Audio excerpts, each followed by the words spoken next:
G'day, I'm Tegan and thank you so much for watching my channel. I'm so glad you're here. In my last few videos, I've reviewed properties ranging from €1 all the way up to 500,000 euros. Then I narrowed it down to our favorite 3 properties.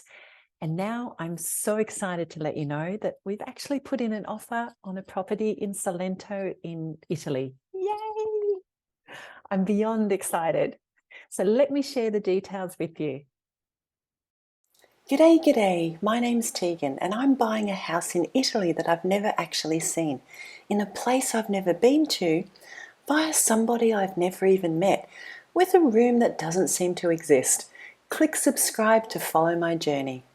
In this video, I'll be taking you through the whole process and sharing with you finally which house we actually chose to buy. So remembering we've never actually seen it or touched its walls or even visited the town. Crazy, I know, right? Maybe so, but let's wait and see. Now, if you're like me and you've always had a dream of owning a little piece of history in Italy and living the La Dolce Vita lifestyle, then don't forget to hit the subscribe button and also that little bell just so that you get notified when next video is released. So in my last video, I shared with you our 3 favorite properties that we'd narrowed it down to.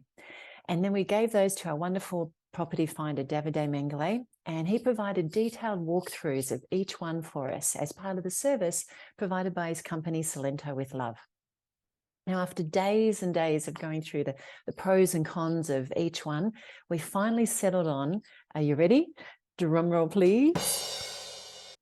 We've chosen the Churchview property in Galatina. Yay! The Churchview house just ticked all the boxes with a beautiful courtyard and a grand staircase, and it has lots of space. Like, it's 145 square meters, but that's, what's that, 1,500 square feet. So for my American friends, and with it has traditional high star vaulted ceilings and linotte ceilings, and some of the rooms are even like 14th century. Can you just imagine? My goodness. So it looks out over a unique octagonal, historic church, and it's actually livable now, but with plenty that still needs renovations. So that'll keep me busy for a long time. And that's where you guys will come in really handy to help me work out what I should do and how I should do it and which wall to knock down and which wall not to. Now, I'm not going to bore you with footage of me being excited and doing the happy dance and having happy tears. Okay, maybe just a little bit. But instead, I'm going to take you through some of the footage of the property, and then I'll talk about the actual process of putting in an offer on a property in Italy. So welcome to our beautiful historic house in Italy, with her beautiful arched entrance and a little balcony off the main bedroom where I can leave the shutters open and let the summer breeze come through. Now, she's looking a little bit tired on the outside at the moment, but with a new coat of paint and maybe a new gate, I just think she's just so beautiful and has so much potential. And she takes up the entire corner and goes back to just before those little windows there. And she stands on an ancient cobblestone street that leads into the historic centre. And of course, she looks out onto this unique octagonal church. As we enter through the front gate, there's a beautiful courtyard that leads into 2 different rooms, one on the left, one on the right. See the 2 doors, and a beautiful grand staircase that goes up and then goes in 2 directions. And in the first room on the left, which we're going to call the yellow room, it has these beautiful, amazing ceilings, which I think it's called linotte.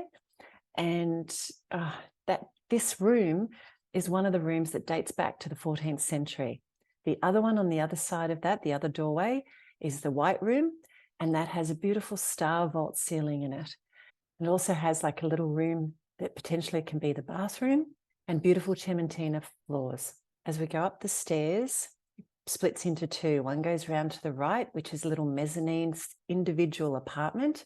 And then we go up to the other side to the main area of the house. And that's the view from the stairs. As we enter into the main area of the house, there's a huge room with, I don't know, it looks like 5-meter high ceilings. And then off that is the main bedroom, which has beautiful high star vault ceilings, and it has the balcony that looks out onto the church and the entrance to the old town. Then as we come back, on the left, they've put in a little toilet, into the wall, basically. Then going through the living room, we go into the kitchen area, huge big kitchen space. Then we step into another room, which also has starbolt ceilings, but it's been cut off to fit the bathroom in. So you can see it there. Then we go out there and we go upstairs to the rooftop, to the terrace, which is huge. So much room there for entertaining. Can't wait for that. And looks out over the church. That's a look.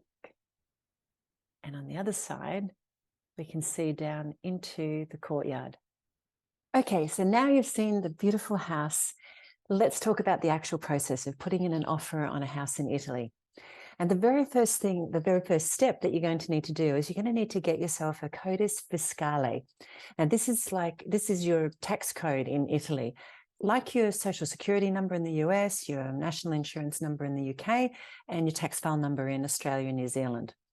Your codice fiscale is used by the Italian tax office, which is called the Agenzia delle Entrate, to identify you. It's linked to the Italian health system and is used for private contracts like purchasing a house. Now, you don't need to be a resident or even a citizen to actually get a codice fiscale. I recommend getting this as soon as you can. As soon as you decide that you actually want to purchase a house in Italy, before you've even chosen the house, I recommend getting this first. You can apply for one through the Italian embassy in your home country. It's actually free, or it was free in Australia, which is what we did.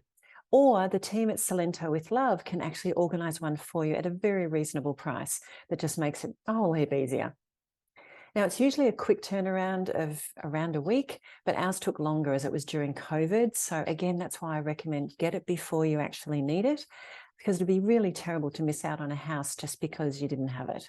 So with our codice fiscale in hand and a decision on the house that we'd finally chosen, we let Davide, our property angel, know, and he put in what's called a proposta acquisto, which is like a proposal to acquire the house, where the property details are outlined, the price you're offering, and what's required as the deposit.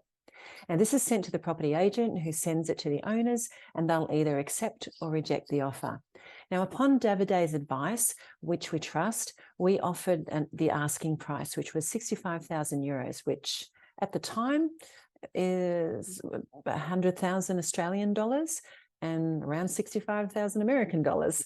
So Davide said that it was a good price, and through our research, we believed that it was as well. He also told us that the family were really good people, and we just wanted to have that good, start with a good relationship with them. Now, there are often opportunities to offer below the asking price. Another tip that Davide gave us was to not buy in summer, as the prices are generally higher. And it's true, I've seen properties drop by 3,000 euros all the way up to 50,000 euros once summer is actually over. I even saw one the other day that had dropped by 80,000 euros.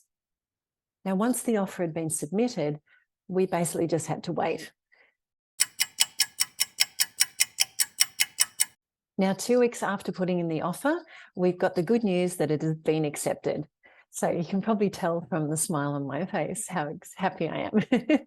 And yes, there were more happy tears and dancing around the lounge room. Now, unfortunately, our celebrations were short-lived. Usually once the offer has been accepted, things can move quite quickly. There's a preliminary sales agreement, which is called a compresso of contratto preliminare. Sorry about my Italian, or lack thereof. And this is drawn up and signed by both parties, and a deposit is paid. Now, once this is signed, if you pull out of the sale, you lose your deposit, which is fair enough. But if the property owners pull out of the sale after this, they have to pay back your deposit plus the same amount again. So it's kind of a good idea to pay a reasonably sized, deposit if you definitely want the house. Just gives you that little bit extra guarantee. You then have 90 days to get all the paperwork in order and to complete the sale. Now, often it can take much less than this, and we know of sales going through within 30 days. Unfortunately, ours wasn't going to be one of those. And in my next video, I'll be sharing with you what went wrong with the purchase of our dream property. So in the meantime, thanks again for watching, subscribing, and all your lovely comments and questions. Please keep them coming, and I'll see you in the next video. Ciao for now.